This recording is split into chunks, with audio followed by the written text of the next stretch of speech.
SooJae, I'm a little nervous, to be honest. But I have to tell you, I have been very interested in Feng Shui for a very long time.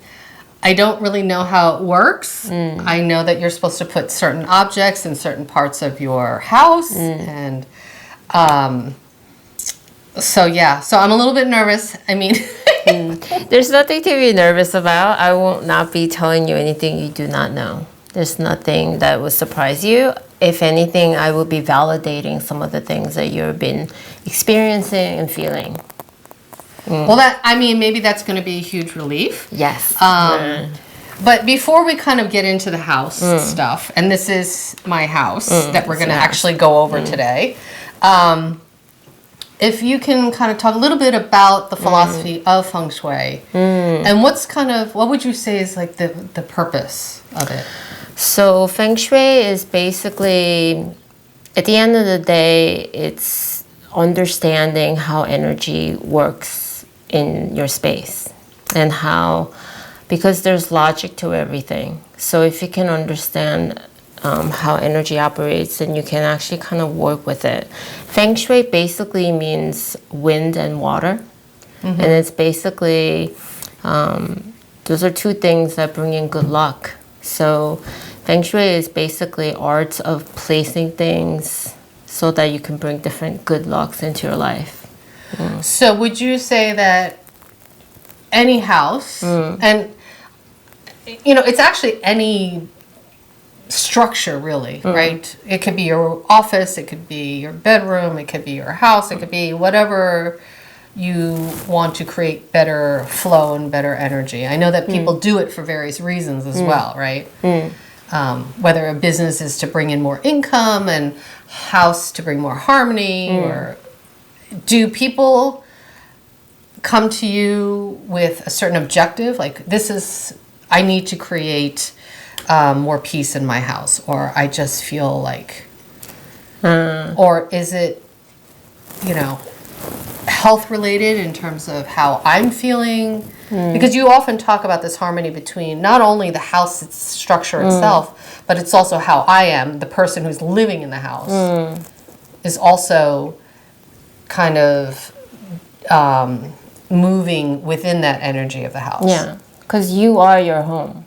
Our vibration doesn't end at the end of our body.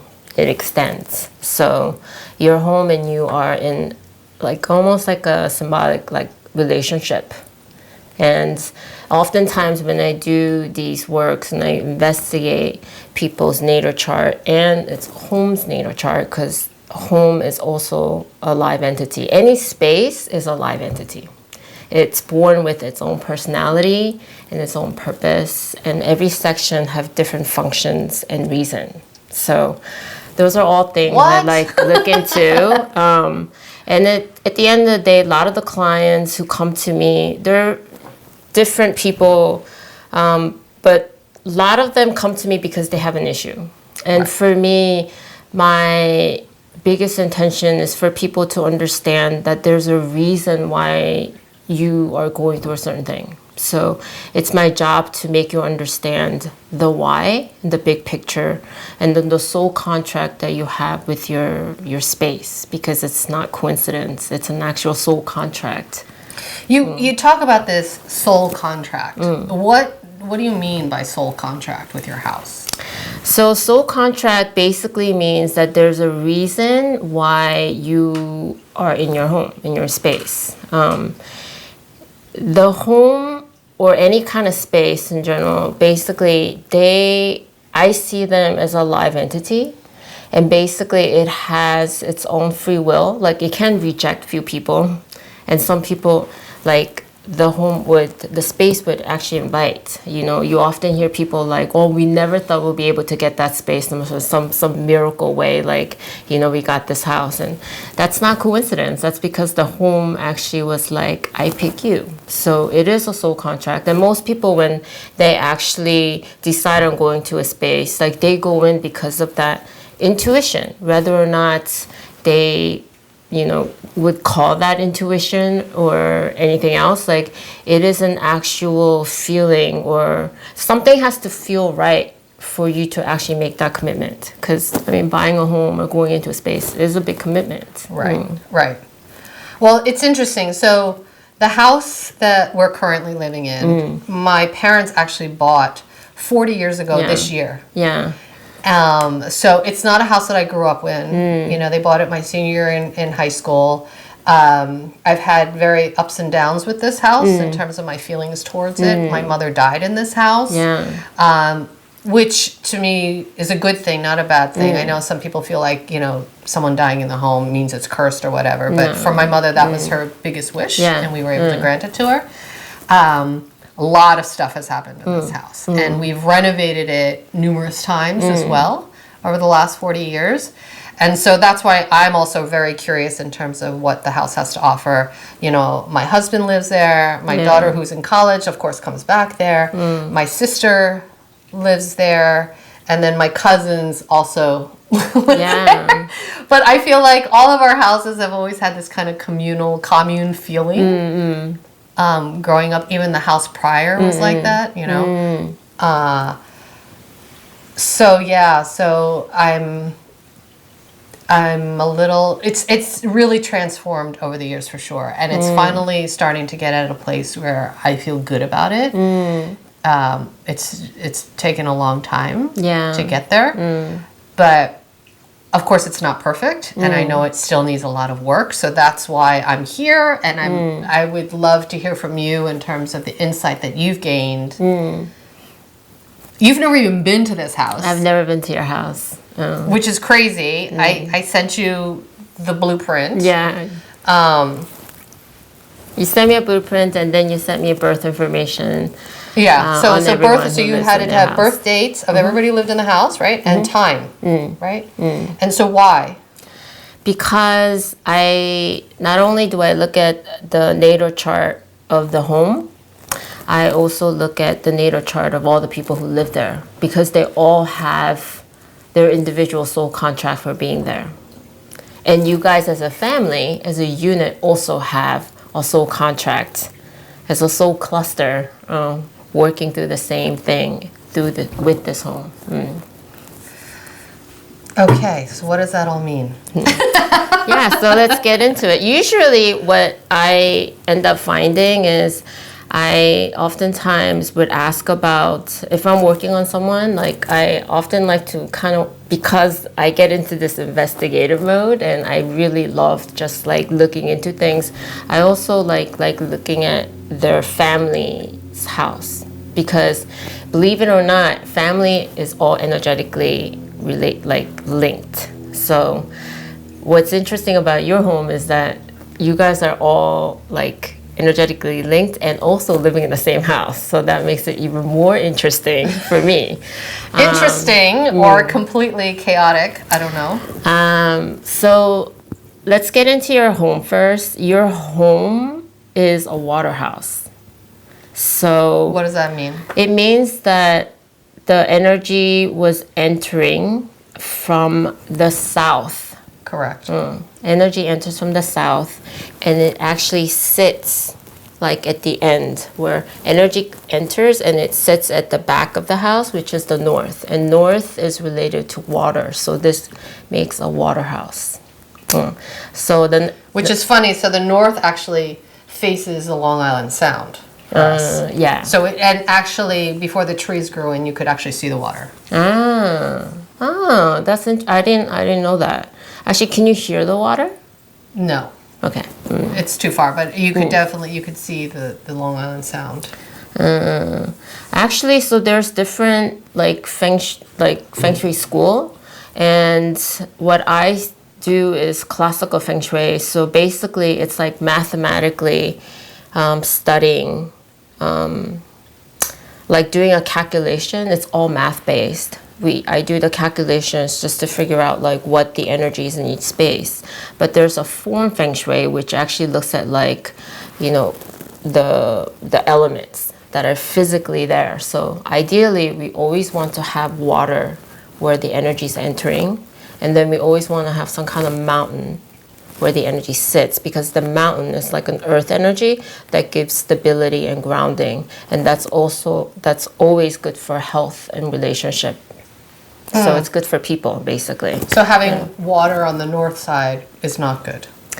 No, actually, I wouldn't say that it's not good. Actually, in general, when you have water anywhere around your home, it's beneficial, because if you have water around your home, you don't really go into a lock, because water is always related to flow, moving, and it prevents from homes going into a lock. Because just like people, and people always go through periods in their lives where things are not really working out or going out. So basically, home actually also goes into that transit as well. So the home can go into a lock, sometimes with money or sometimes with people, like relationship or health, like that.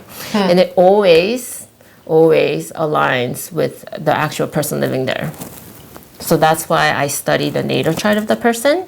So I look at the Chinese astrology and also Western astrology, and I look at the home, because it's always in alignment. In terms of your home being a water house, I can tell you it belongs to the East group. So anyone who's water person, tree person, or fire person is in the East group. East group, energy moves a little bit faster. So what that means is that... Wait, so that's water, tree, wood person, wood person, or and fire person. So you're fire. Yes. So you always like to be moving around. Oh my God. You always like to move things around. That's definitely a thing for a fire person. And there's the metal and earth people, and they belong on the West group. Now, West group, they like to take things slow.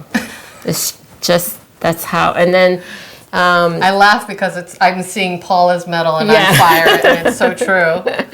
So the thing is, for you, just the way energy moves in the house, you would feel a lot more comfortable than how Paul would feel in the Waterhouse. Because the energy, just the way the energy like flows, it's like a better alignment with you. Right. Yeah. And that is true. You gave me all the people that live in your home, and what I found interesting is that there's only one person who benefits from living in this home. And can you guess who that is? It's me? No, that's not you. Oh. Who is it? Your sister. Your sister is a wood person. That's hilarious. And she's the only person without doing any work would naturally benefit for being in this home. Everyone else needs alignment. Needs some support and alignment. And I would say you and Ayano is the second. And then Makoto, Anna, and Paul, and they do not align. They would need a lot more support to help them align better with this home. That's so true. That's freaking... It's, there's always a reason, right? And that's basically what I want to provide for people to understand the why, so that you don't just say, oh, why are you X, Y, and Z? So how do you determine, Paul is a metal, and Anna is a what? She's an earth. Earth. Oh, she's very earthy, yes. And then Makoto they're both metal, but there's a little bit of difference. Like if you're female, then you take in a different type of role inside a space. So you're also a metal person, but inside the space, you take in more of a fire energy. So you have a little bit of both. So yeah. Oh my God, that's hilarious.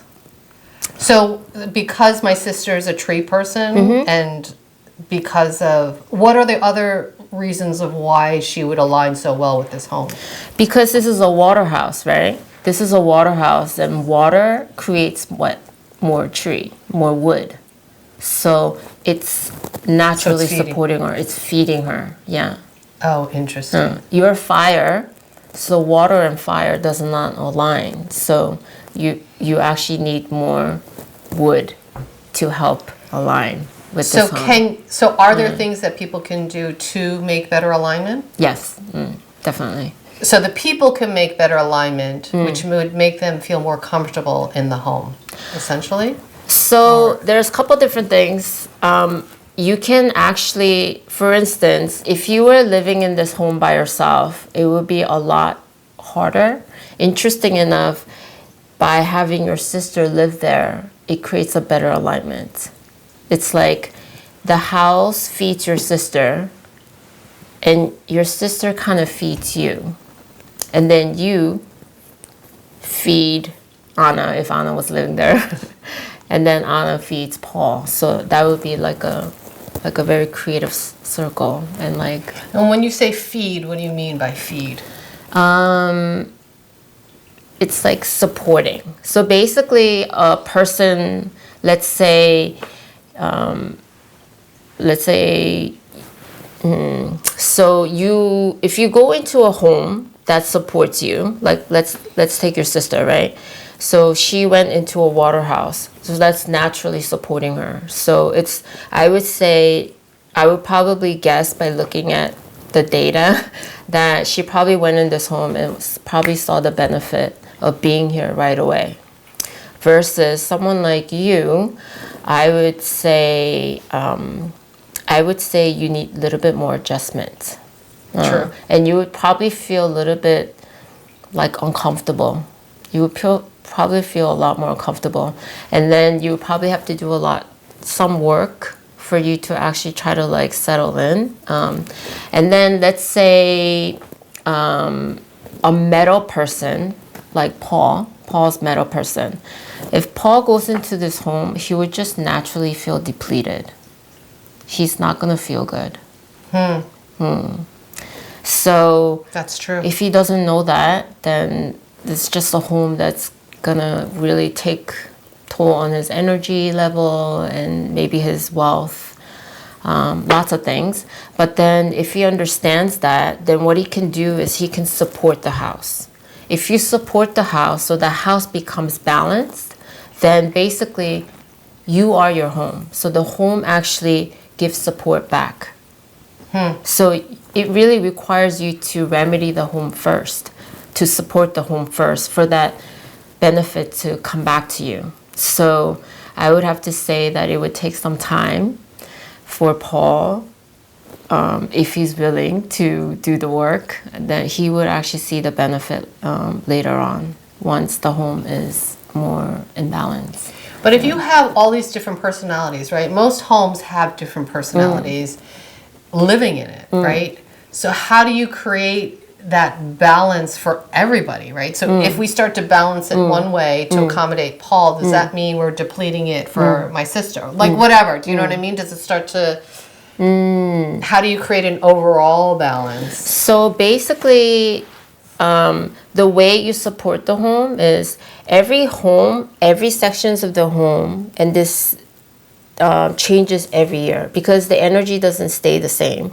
Every year or every month or every day, there's a new energy that's circulating that throws off the balance.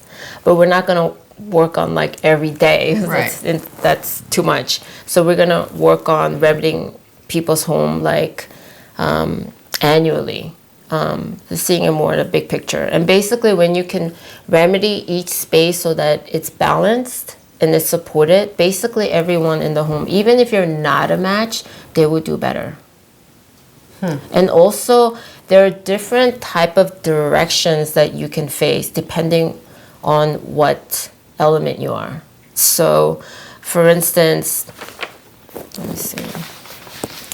Like for you, you're actually the same as me, so I can tell you your best wealth direction is east. So I'm gonna try to position you to sit, not sleep in, but sit in a position where you're actually having your back to the east, and so that you can get a lot of that wealth energy. Oh, usually, that's funny. I'm facing east right now. My back's to the west. Yeah. So it should be opposite. We're gonna change that. Actually, west is one of the direction that's not really beneficial for you. It's kind of could give you a little bit of health issues.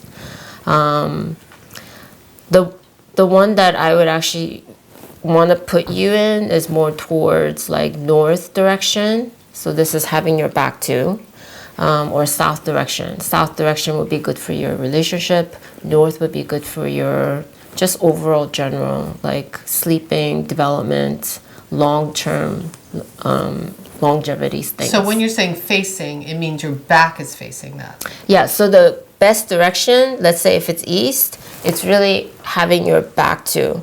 And I like to explain it like there's like an energy highway. We can't see them, but it exists, right? That matches, like, let's say your wealth direction. So we don't want to face it because then you're actually like you're kind of like blocking it. Think of it like it's like water, like you're sitting on it, on the flow. So it can naturally carry you. So you're being supported by that energy. Wow. You know what I mean? Yeah, yeah. So it gets really complicated. Like I want to show you like the report that I make, because generally when I first started doing this work, I would like tell people, but thing is, most people, it's like way too much information and people can only absorb what they are aware of or where their consciousness is at. And thing is, like, as you do this work, your consciousness will awaken and like you'll be able to understand more. So that's why I made the report so that people can always go back. Like, it's almost like going to a doctor and getting a whole like right. And then they can refer back to it. Yeah, absolutely.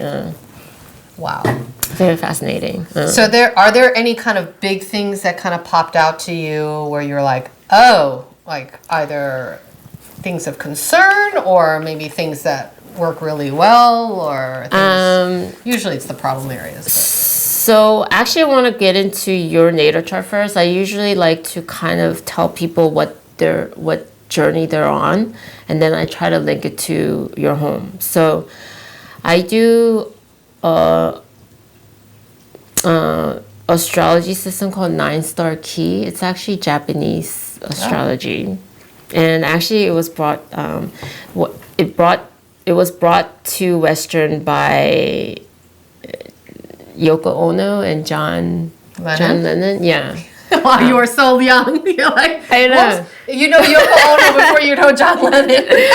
Why I like the system is because not only does it show like a full perspective of someone, but it also shows the season that the person is in, so that they can kind of plan and understand what they're going through in the big picture. Wow. So according to 9-star key, you're 656. So that's the last number that's on this page.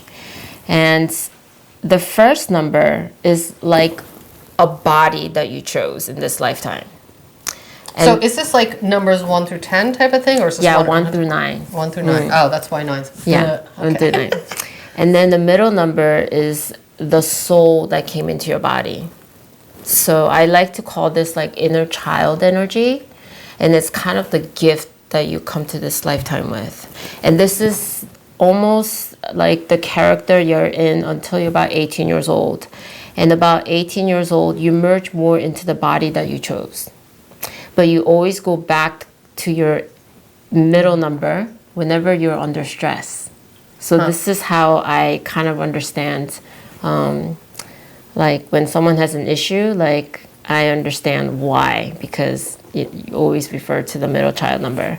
And then the last number is kind of like the 6 energy, the body that you chose, and this 5 energy, the energy that came into the 6 body, is going on a life journey in this lifetime towards a specific energy, and that's also another number, and you're going towards 6. So I'm gonna try to explain this more because you're like, what? Okay.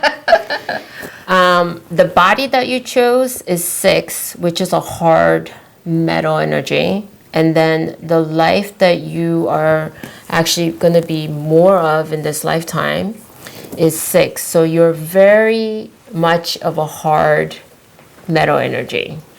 And then the 5... So what does that mean? though, being a hard metal energy. Hard metal, yeah. So, and then the 5 in the middle energy, when it's 6, 5, 6, this is just all 6. I see it as just all 6. It means that you're all 6 is like the omen. So, is that good? I don't know. Like having numbers, can people be like 1, 5, and 9, like numbers that are really far apart? Yeah. Okay. So does it mean something that my numbers are so?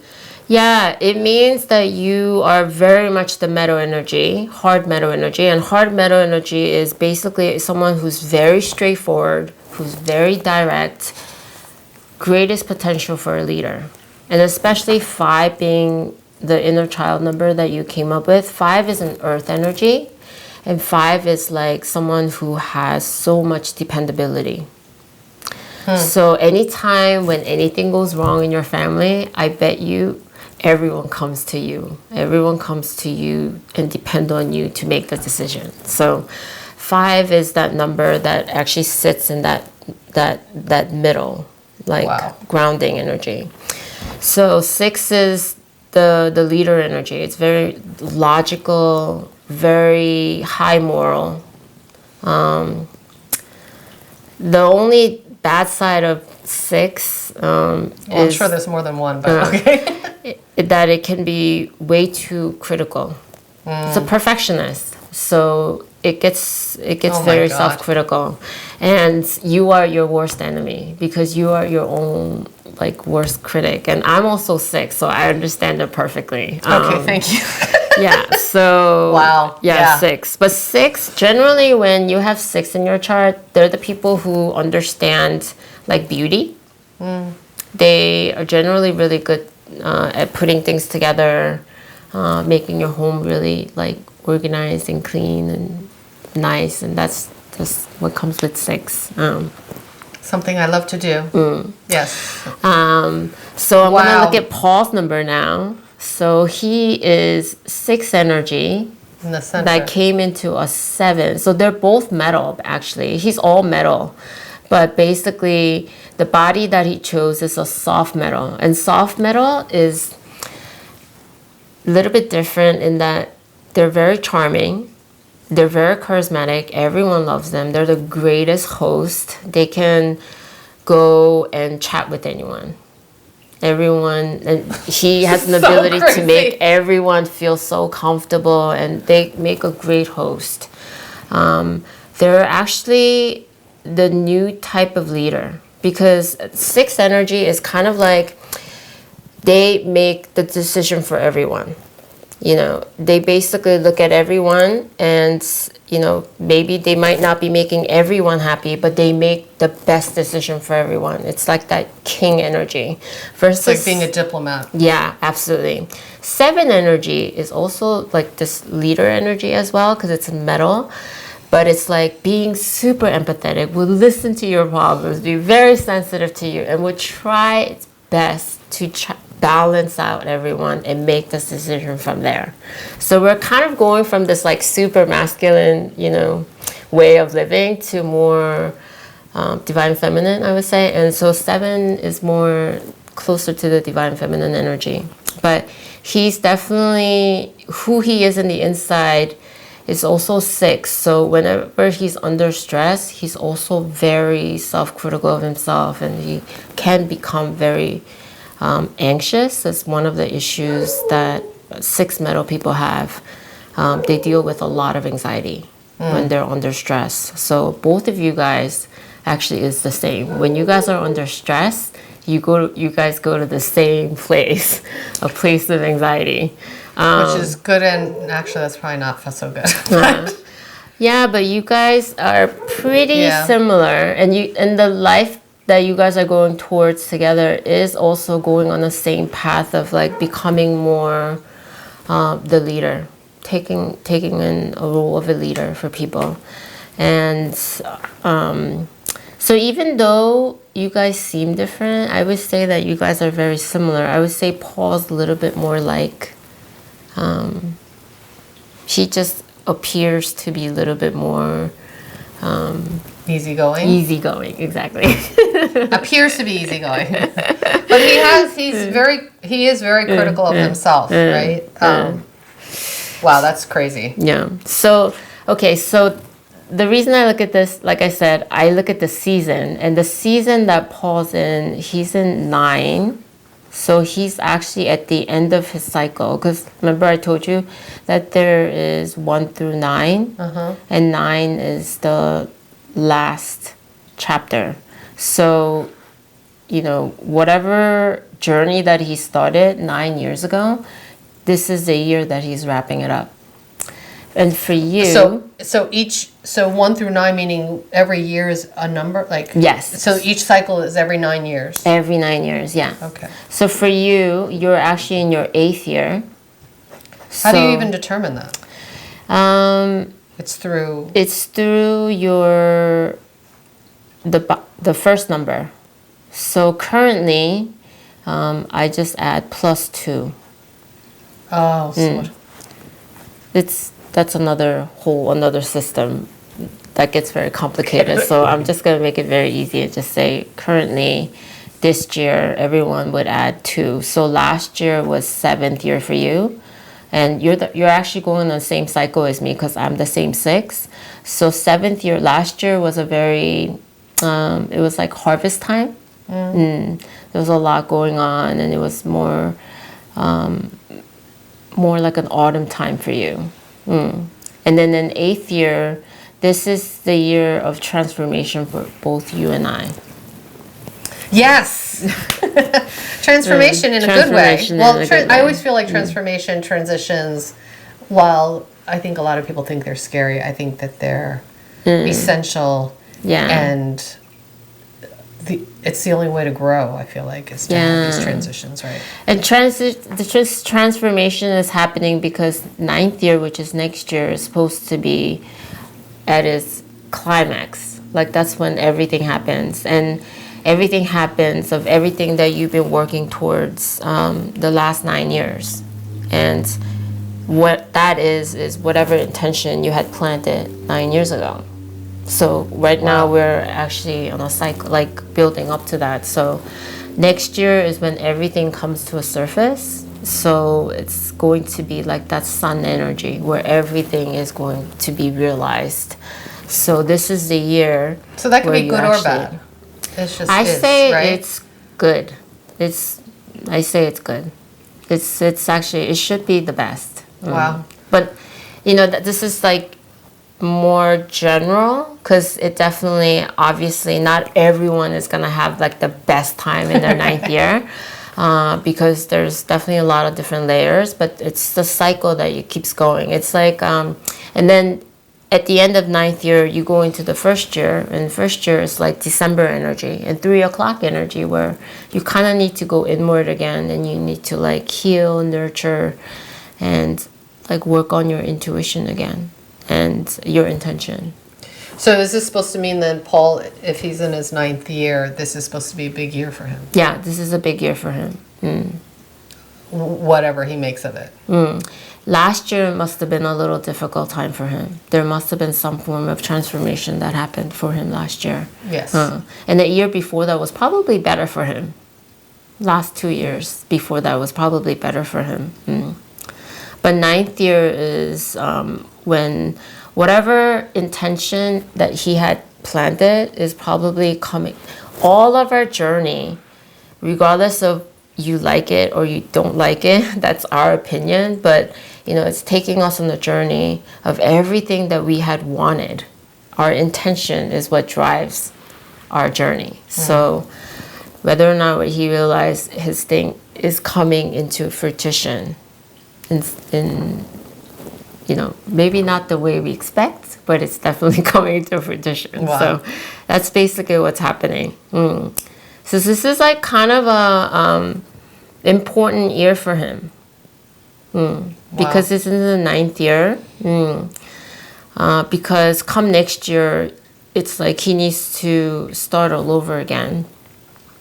And so it can mean in many aspects, right? It's not necessarily career or whatever, right? Career goals. I feel like, especially in our 30s, 40s, 50s, like, or even in our 20s, we're so career oriented, or maybe family oriented also, but so much focus that I feel like now that, I'm in my mid 50s, that also I feel like is transitioning as well. Yeah, absolutely. Knowing I also don't want to be so intense and so go, go, go.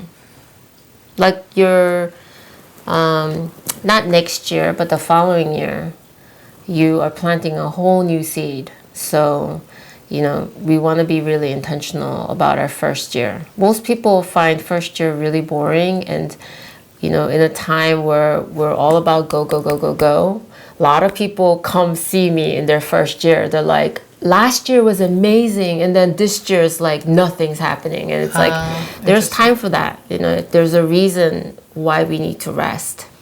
It's not always about doing, it's also about being.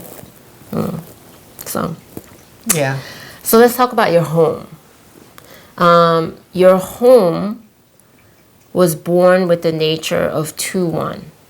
And so you might be like, what is this number again? What? 2-1. I think I need to mention to you that, remember I was telling while we were walking back here that we just entered into a new period? Right. So that was a very big shift that happened to everyone's home. So that really did happen in your house. And that was this lunar year. Yeah, this lunar year, February. So 2, your home has a number of 2-1, which determines the major theme of the house. 2 used to be like a grade F. It was one of the hardest number. It was really one of the hardest number.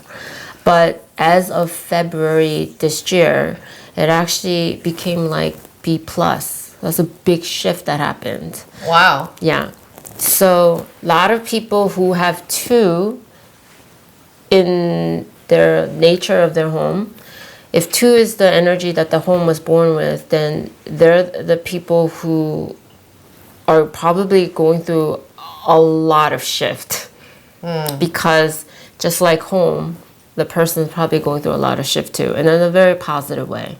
And a lot of times, transition is when the energy is most intense. Because this energy didn't all of a sudden change. It was there for 20 years and it just changed. But it's at the beginning when it's the hardest transition. It's most intense. Wow. So it was in this hard... Oh my God, that's true. Because my mother was sick in that house from 2001. So I want to explain to you this 2-1. What it was is all about strained relationship. And it's a number pattern that's most linked with homes that leads to people getting a divorce because it's all about strained relationships. Wow. But now, it actually is turning more into like health and well-being, especially for women. It actually makes a woman of the house very powerful.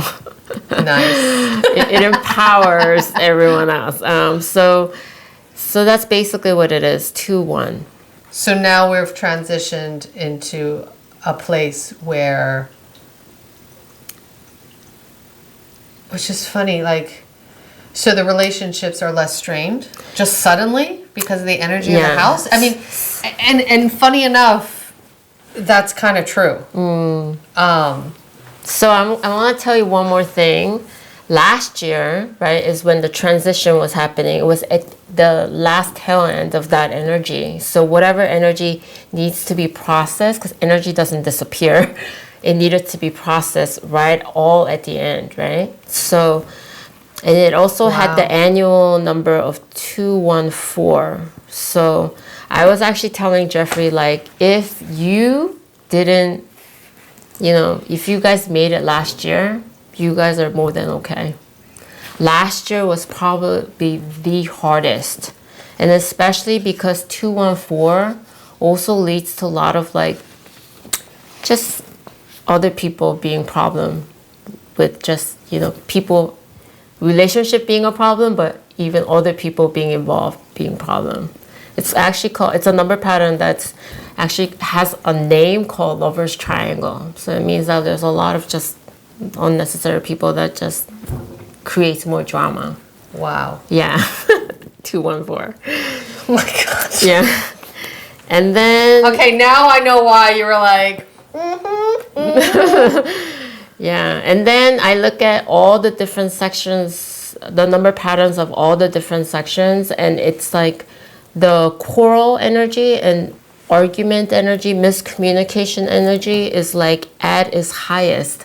It's like it's so hard to even get like that. yes. So if Wait, you so were this, guys, oh, so this was last year. yeah, this was last year. Holy If you were able to handle last year, then you guys really turned a corner this year.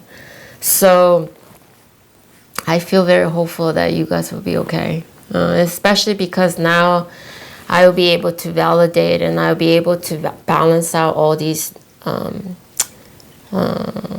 fighting energy, I like to call it. Then things will get a lot more smoother. Wow. Yeah, but this home naturally would create a lot of strained relationships, and it can also create illnesses. Basically, a lot of abdominal issues, and lots of mood swings. Those are the negative aspect of that number pattern. If you remedy your home and start to support the house and things, you'll see more the positive aspect of that number. And the positive aspect of the number is that the woman that lives in this house becomes a lot more empowered. Well, the women in this house definitely dominate, that's for sure.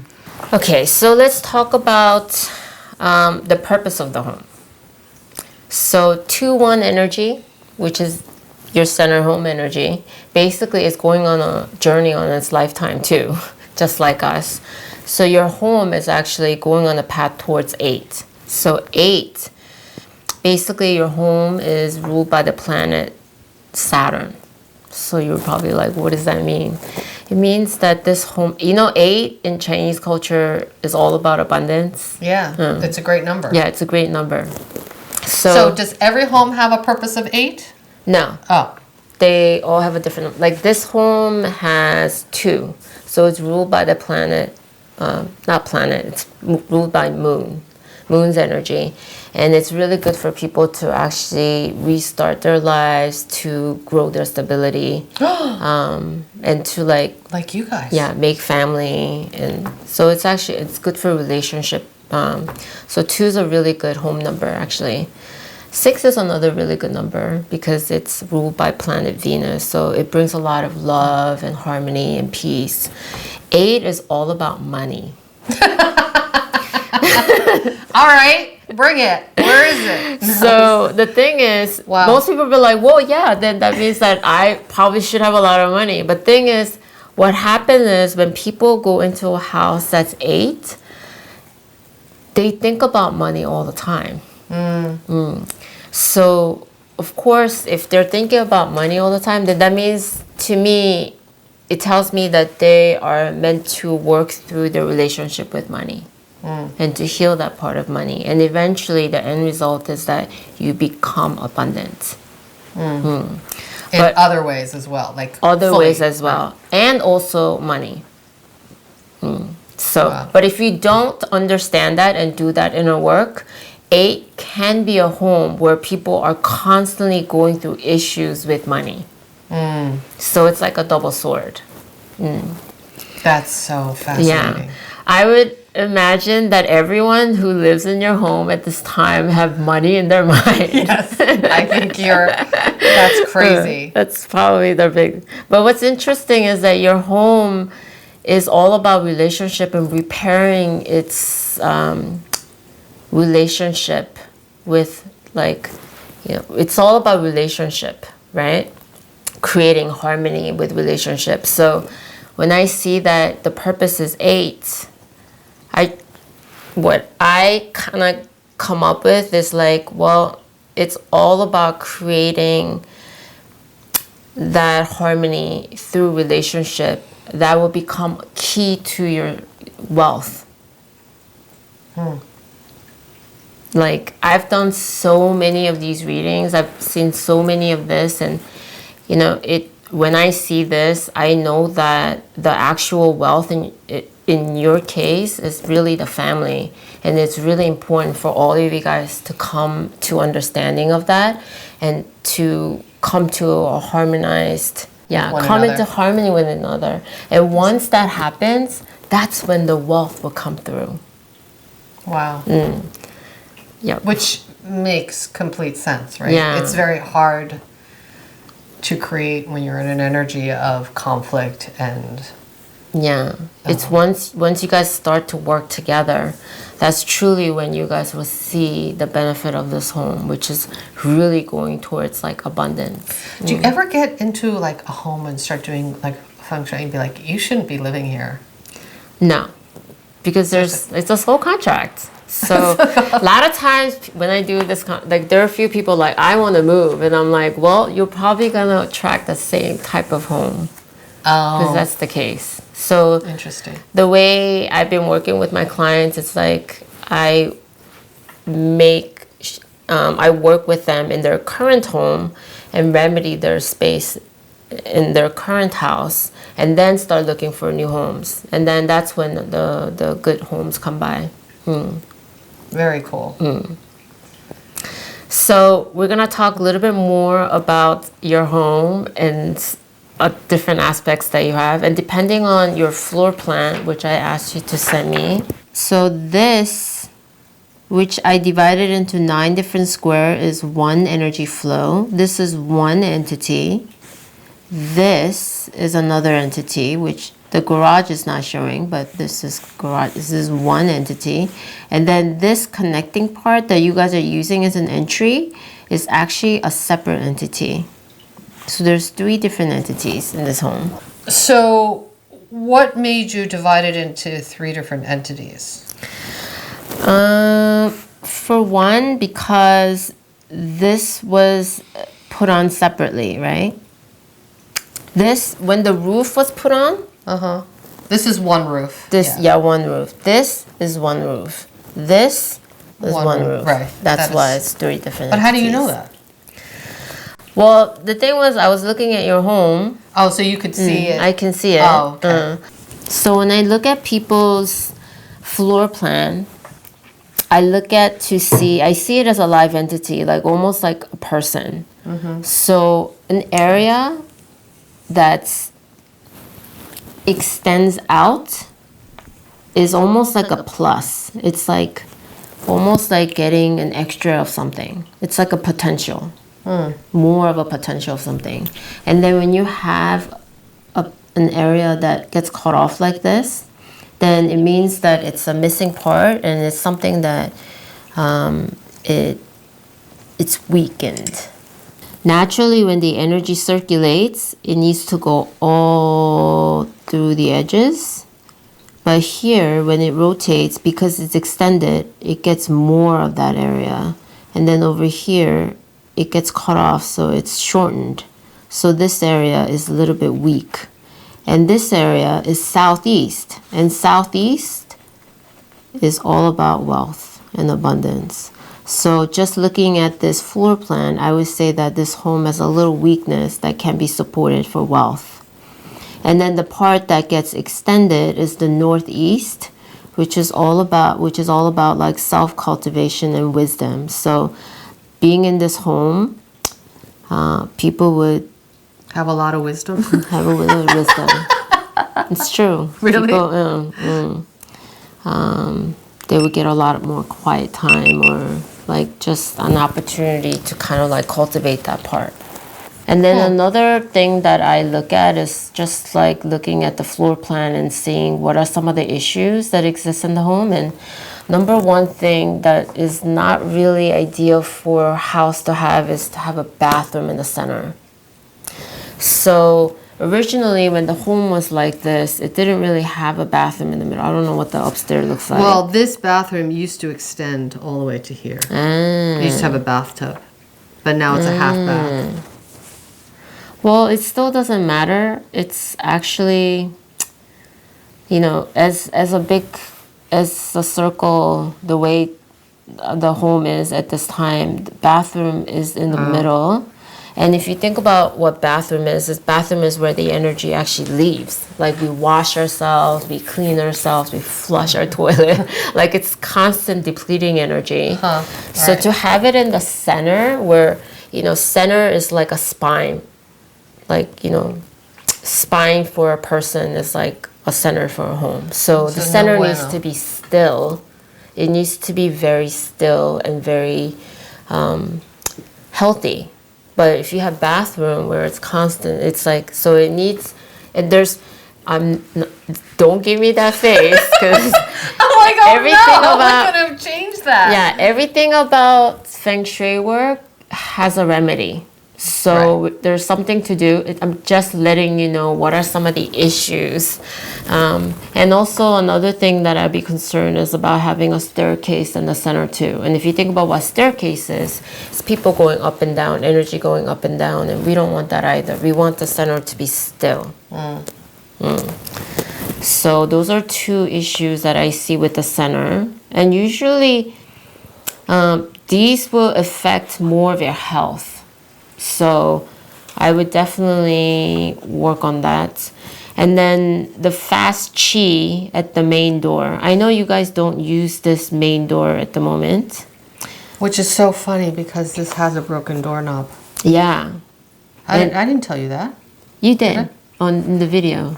Oh, that this, that the doorknob is a little wonky on this? Oh, because I couldn't open it maybe or something. So when you were telling us that, we're like, that's interesting, because whenever the doorknob, the handle breaks, it means that you have no handle in life, especially that aspect, which is kind of your wealth.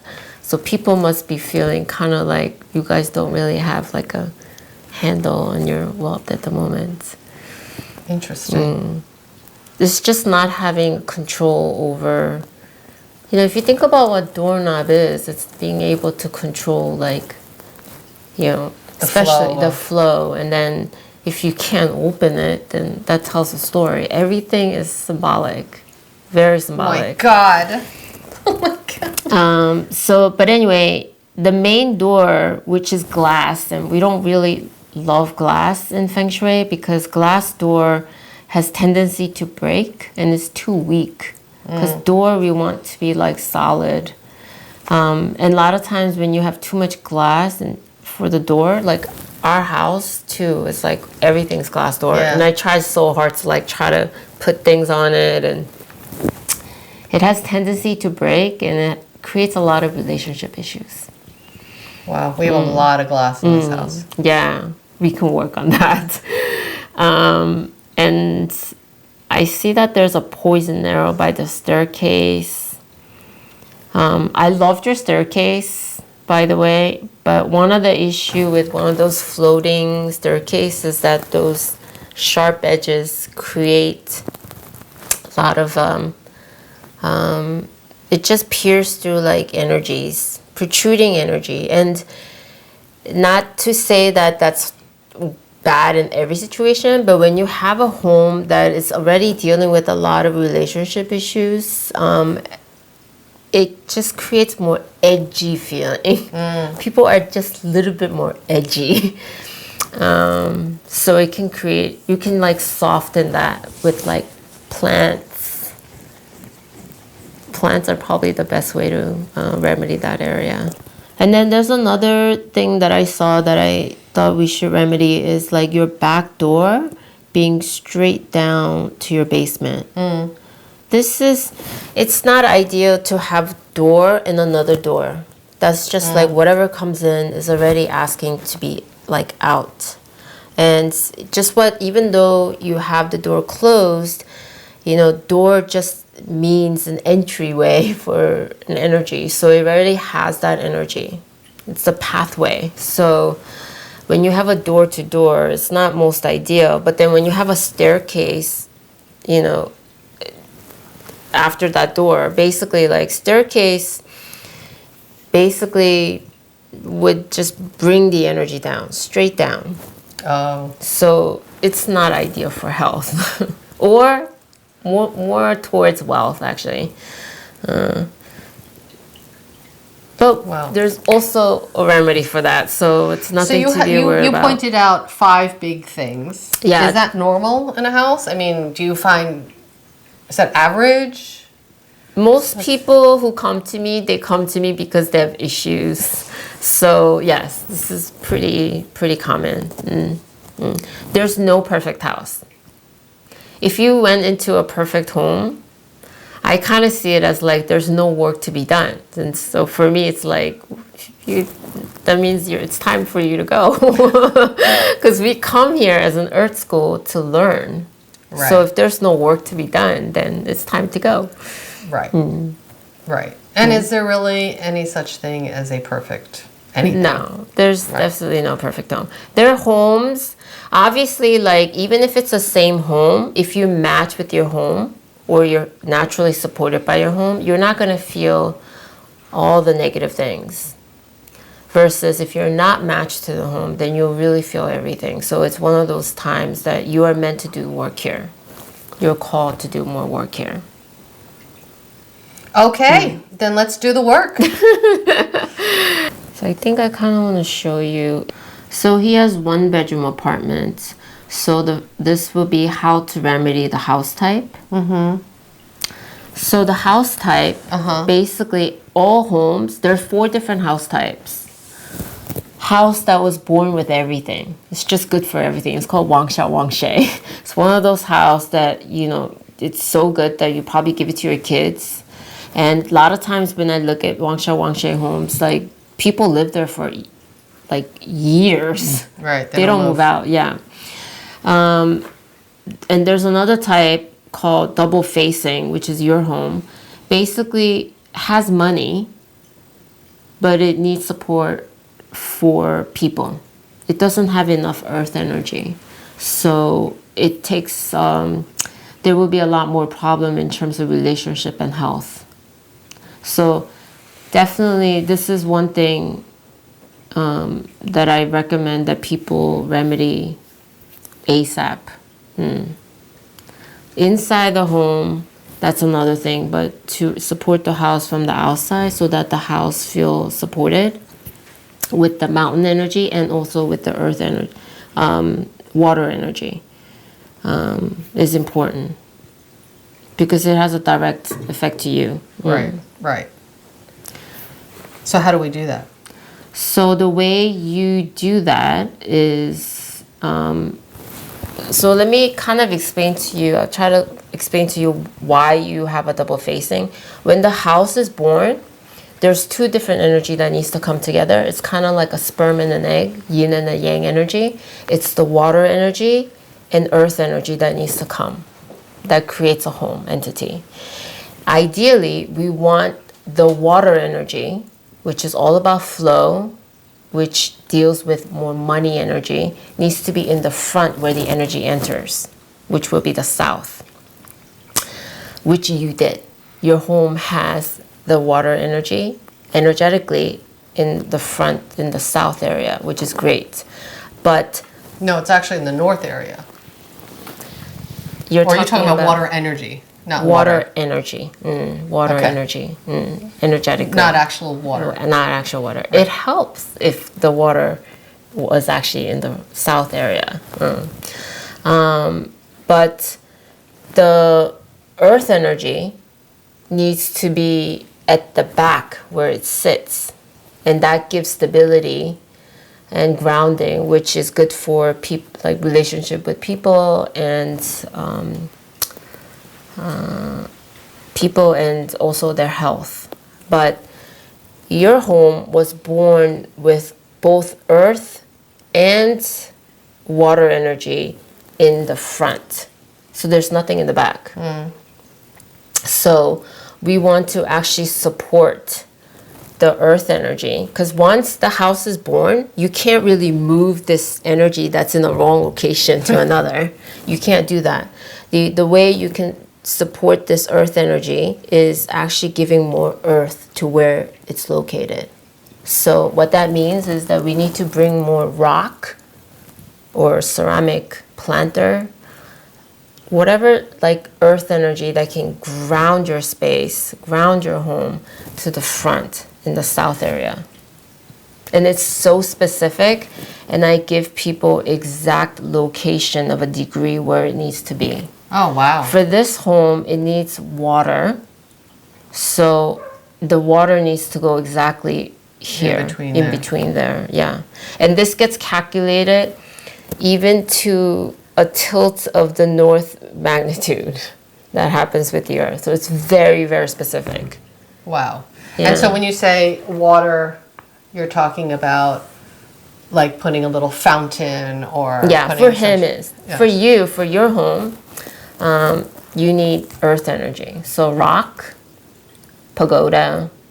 The easiest way is to bring ceramic planters. And I know you guys have a lot of ceramic planters, but I'm talking about ceramic planters that are like waist high. Oh, wow. And you have a pretty big home. Yeah. So you need to bring in, and that's the minimum amount. You need to bring at least 2 of them waist high, and you need to feel that weight, that grounding, to change the energy of the home. So that's. So you're saying, so you're going to tell me where I would actually need to put them as well. I tell them exactly where it needs to go. Yeah, to exact degree. And does this sort of energy change like overnight type of thing? Or is it like, months later you'll start to notice small changes or whatever? So water energy is a lot faster, as water is all about flow. So I actually always tell people it's better to move into a home that you need to remedy their money issue than health and relationship issue. Because what needs to happen is you add that earth energy, and that earth energy needs to seep into the land, and that needs to come back up. So it takes a little bit of time, but it works. Wow. Okay, so you talked about some very specific areas that I have to be concerned about in the home. So do you have any suggestions on simple things that I can do tomorrow or whatever, or things that I should keep in mind? What kind of energies do I need to place there? So you talked about like the bathroom in the center of the house. Like I can't move my bathroom, but what can I do to make it not cause so many flushing issues so that all my money's not going down the toilet? There are several things you can do, but one, I would always keep the bathroom door closed. Isn't that funny? It's a point of contention in the house, too. I'm always talking about airflow, and so somebody's always closing it, and I'm always opening it, but I guess to close it. Yeah, you need to close it. Okay. It's good to have the bathroom door closed, and especially the toilet seat down. Toilet seat should always be down, and it is really your intention of saying you're blocking it from, draining down, right? Because if you have the toilet seat up, it's kind of like telling the universe, come on in, and we don't want that. So definitely have your bathroom door closed and toilet seat down. You can also do several different things. You can also place like a small mirror, and you can put them behind your toilet facing up. And that's kind of like intentionally telling the universe that you don't want the energy going down because the mirror is looking up. Oh, and I'll show you. Yeah, I have that in my bathroom, so I can show you quickly. And also, you can also place Feng Shui crystals, and that's kind of what I would recommend. And Feng Shui crystal is basically multifaceted crystals. I'm sure a lot of people have seen it. They hang it, in their ceiling. But the one that I'm talking about, they need to be at least 40 millimeters big. So they're kind of beefy. And the way they work is like if you look from the bottom of it, you can actually see the sacred geometry. It's where the energy can kind of always be created. So you like to place it in areas of your home where there's a lot of depletion in the energy, because that crystal is constantly generating new energy. So it kind of corrects any energy. So are you saying that would be good at the staircase, the basement staircase? Staircase, you can also do the Feng Shui crystals in the staircase. I usually would recommend to place one at the top of the staircase or at the bottom of the staircase. For my home, I have it at the top of the staircase. Interesting. And that would that go for the other staircase where you say there's a poison arrow? By poison arrow because Yeah, just- poison arrow is any sharp edges that's just disturbing the energy flow, because in Feng Shui we want everything to be rounded and soft because it doesn't disturb. But whenever the energy hits anything with the hard edge, it loses its momentum. And poison arrow basically it just protrudes to your aura field, so it's not really good for your health. The way to remedy that, I have different ways that I've done in my home that I can show you, but basically at the end of the day you want to soften that energy with curtains, maybe with a plant. I've also tried But how do you making put what do you put macrames. plants literally on your stair? Yeah, Oh wow. on the edges, so you can actually hang it from the ceiling so they roll down. Oh. So the energy, so you still have your wooden stairs. Yes. But you want to soften them a little bit. So when you're talking about full, like hanging ivy down from the ceiling, You can. but is Well, that what like- you're talking about? Or you're talking about actually hanging them from the stairs? I've seen people actually putting small plants on the staircase, on the edges. Oh, interesting. And then back door, basement staircase, which is same as staircase in the center. Is that, can I just close the door? Yes, you can. But I would probably ask you to kind of slow down the energy, and you could do it with rugs. Just having a plain rug in front of the door actually slows down that energy. And you can also place some like artworks, down the staircase, because when you have like artworks, then it actually slows down the energy a little bit. And I would actually put some like rugs down too on the staircase, because that also slows down the energy. At the end of the day, actually. there is. Yeah. And you want to actually keep that staircase like bright. So that's another way you can do. And I would definitely install a Feng Shui crystal in front of the door. Okay, so I have a lot of work to do. Yeah.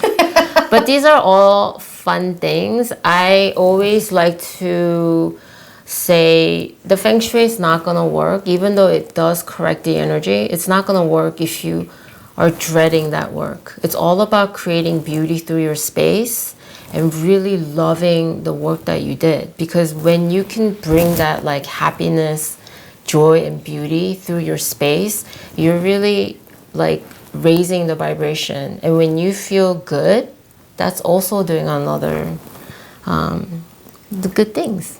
Yeah. That's awesome. Yeah. Oh my gosh, SooJae, thank you so much. Oh, you're welcome. So if people want to learn more about you and what you do and all that kind of stuff, so how do they find you? How do they research more about you? How do they hire you? How do they call you? You can find me through my website, Intuitive Feng Shui. I'm also on Instagram, and it's the same handle, Intuitive Feng Shui. So, yeah. That's so awesome. It's so awesome. Thank you so much. Thank you.